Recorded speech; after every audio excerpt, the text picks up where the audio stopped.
नमस्कार, मैं हूं पवन त्यागी।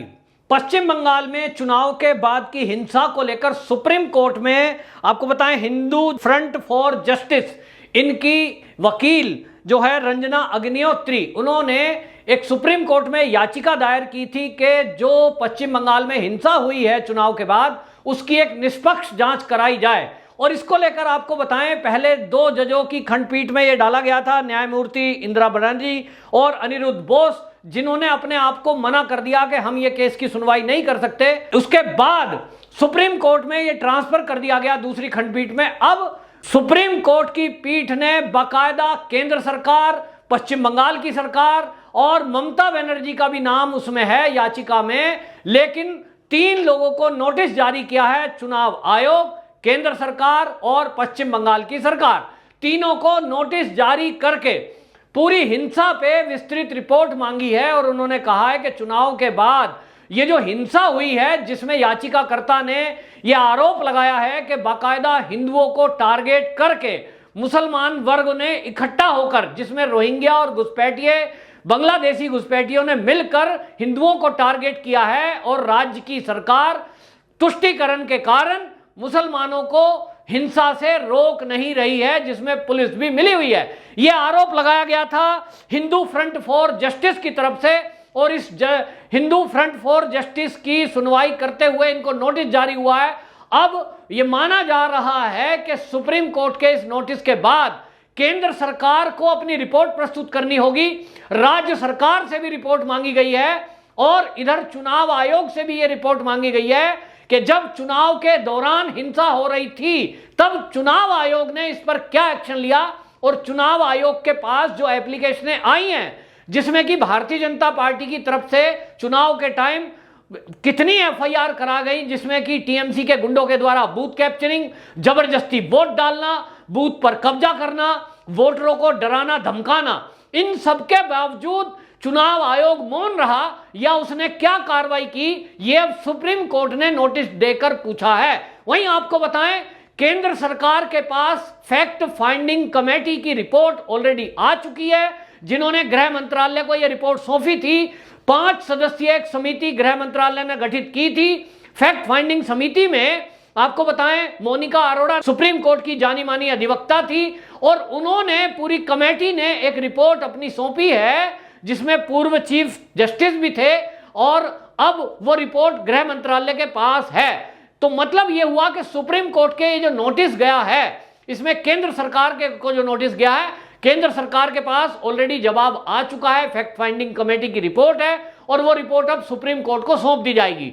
उस रिपोर्ट में, फैक्ट फाइंडिंग जो रिपोर्ट थी, उसमें रिपोर्ट में जो खुलासा हुआ था वो बड़ा चौंकाने वाला और भयंकर खुलासा था कि चुनाव के बाद बाकायदा टीएमसी के गुंडों ने चुन चुनकर भारतीय जनता पार्टी के लोगों को टारगेट किया। नंबर 2, जो टीएमसी के लोग जब बीजेपी को टारगेट कर रहे थे, उसमें स्पेशली हिंदुओं को टारगेट किया, फिर उसमें भी ज्यादातर दलितों को टारगेट किया गया और महिलाओं के साथ सामूहिक रेप किए गए। और सबसे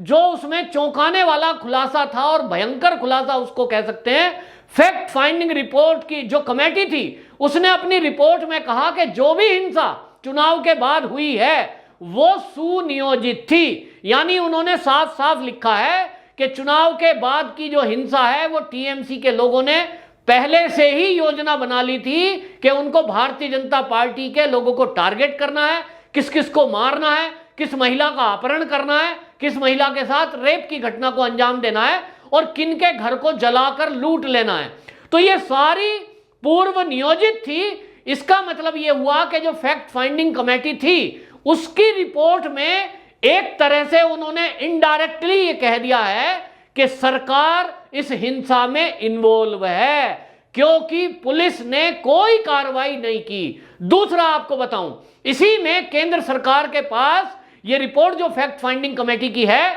उसमें यह भी कहा गया है कि पुलिस के पास जितनी भी एफआईआर हिंदुओं की तरफ से आई, महिलाओं की तरफ से आई, जो दलितों की तरफ से आई और जिनके घर जलाए गए, उन्होंने जब एप्लीकेशनें दी, उस पर पुलिस ने कोई कार्रवाई नहीं की। ओनली 2% एफआईआर यानी एप्लीकेशनों पर पुलिस ने कार्रवाई की, वो भी छुटपुट। कोई बड़ी कार्रवाई, कोई गिरफ्तारी पुलिस ने अभी तक नहीं की। इसका मतलब यह हुआ कि फैक्ट फाइंडिंग कमेटी यह कह रही है कि पुलिस भी अपराधियों के साथ मिली हुई है। इसमें आपको एक बात और जोड़ देता हूं कि यहां आपको गौर करने वाली बात यह है कि एक पैरेलल में जांच चल रही है, और वो जांच जो चल रही है कलकत्ता हाईकोर्ट के कहने से चल रही है, और वो जांच राष्ट्रीय मानवाधिकार आयोग की 5 सदस्यीय टीम कर रही है, जिसमें महिला आयोग की भी सदस्य है, जिसमें अल्पसंख्यक आयोग के भी सदस्य हैं। और उन्होंने जो टिप्पणी की है वो वाकई में बहुत तल्ख टिप्पणी है। उन्होंने भी अपनी रिपोर्ट में यह कहा है कि सत्ता में बैठे हुए लोग, टीएमसी सरकार वाकई में इस हिंसा के पीछे है और हिंसा को रोकने में विफल है। पुलिस कोई कार्रवाई नहीं कर रही है और दलितों को टारगेट किया जा रहा है। दलित महिलाओं के साथ जो रेप हुए हैं वो बड़ी संख्या में है, और उसमें उन्होंने कहा है कि 15,000 लोगों को हिंसा में ये घायल या उनके घर जलाए गए हैं, और इसके अंदर टारगेट किया गया है केवल और केवल बीजेपी के सपोर्टर, बीजेपी के वोटर को। तो एनएचआरसी ने भी अपनी रिपोर्ट में लगभग एक ही बात कही है जो फैक्ट फाइंडिंग कमेटी ने कही है। अब सुप्रीम कोर्ट का जो नोटिस है वो जब राज्य सरकार के पास गया है, तो ममता बनर्जी की सरकार को अब यह बताना पड़ेगा कि आज तक चुनाव के रिजल्ट आने के बाद से उसने क्या कार्रवाई की है। लगभग 2 महीने होने जा रहे हैं, आज तक उसने क्या कार्रवाई की। अब देखने की बात यह है कि जब कार्रवाई की नहीं, तो सुप्रीम कोर्ट में क्या ममता बनर्जी सरकार अपनी तरफ से झूठा एक एफिडेविट देगी इस नोटिस के जवाब में? क्या झूठ रखेगी? और यदि वो झूठ रखेगी तो वो झूठ पकड़ा जाना है, और सच ये है कि उन्होंने कोई कार्रवाई की नहीं है, तो निश्चित रूप से अब सुप्रीम कोर्ट में ये नोटिस का जवाब बहानेबाजी भरा आना है। आप देख लो, ममता बनर्जी झूठ बोलेगी, या तो कहेगी हिंसा हुई ही नहीं है, ये फैक्ट फाइंडिंग कमेटी भी झूठी है, ये एनएचआरसी की टीम भी झूठी है। तब सुप्रीम कोर्ट के पास जो ये दोनों कमेटियां अपनी जांच की रिपोर्ट रखने वाली हैं, फैक्ट फाइंडिंग कमेटी की रिपोर्ट आएगी जो केंद्र सरकार के हवाले से आएगी, एनएचआरसी की रिपोर्ट आएगी जो सारे सदस्य थे 5 सदस्यीय, वो अपनी रिपोर्ट रखेंगे, और ये दोनों कमेटियां सबूत के साथ रिपोर्ट रखने वाली हैं, जिसमें साफ साफ ममता बनर्जी सरकार को भी घेरा गया है कि ममता बनर्जी सरकार भी इसके लिए बराबर की दोषी है, और ममता बनर्जी सरकार के नुमाइंदे और पश्चिम बंगाल की पुलिस इसमें इन्वॉल्व है इन समय। जबकि आप देखिए एक तीसरा जांच पहलू और भी है, वो है पश्चिम बंगाल के राज्यपाल। और पश्चिम बंगाल के राज्यपाल जगदीप धनखड़ जी खुद मौका मुआयना करने आए थे और लोगों से मिले थे, जो हिंसाग्रस्त लोग हैं, जो अपने घरों को छोड़ के गए हुए हैं। उन्होंने भी अपनी रिपोर्ट राष्ट्रपति को सौंपी है। तो राष्ट्रपति जी की तरफ से यह रिपोर्ट कहां जाएगी? वो नोट करके सुप्रीम कोर्ट के चीफ जस्टिस को यह रिपोर्ट देने वाले हैं कि मेरे पास जो तथ्य आए हैं इसके बारे में आप कुछ कार्रवाई करिए। तो तीनों रिपोर्ट जो आएंगी वो ममता बनर्जी के खिलाफ हैं, पश्चिम बंगाल सरकार के खिलाफ हैं, पश्चिम बंगाल की पुलिस के खिलाफ हैं। अब निश्चित रूप से जो एनएचआरसी के सदस्य हैं उनकी तो टिप्पणी यहां तक थी, हालांकि वो उन्होंने रिपोर्ट में नहीं लिखा है, लेकिन मीडिया में उन्होंने एक टिप्पणी की थी कि पश्चिम बंगाल में पीड़ितों के साथ अगर न्याय करना है तो यहां राष्ट्रपति शासन लगाकर मिलिट्री लगानी पड़ेगी। मिलिट्री के बिना यहां न्याय होना नहीं है, क्योंकि यहां गुंडाई इतनी बढ़ गई है, गुंडों के हौसले इतने बढ़ गए हैं कि उन्होंने पुलिस की मौजूदगी में एनएचआरसी की टीम के ऊपर हमला कर दिया, जिसमें धारदार हथियार भी वो लिए हुए थे। तो सवाल उठता है कि इतनी तल्ख टिप्पणियों के बाद और 3 संस्थाओं की जांच रिपोर्ट के बाद अब ममता बनर्जी क्या करेगी? निश्चित रूप से सुप्रीम कोर्ट को इसमें एक्शन लेना पड़ेगा, और सुप्रीम कोर्ट में जो आग्रह किया गया है, चाहे वो फैक्ट फाइंडिंग कमेटी में किया गया है, चाहे एनएचआरसी की तरफ से किया गया है, और या क्या जो अब ये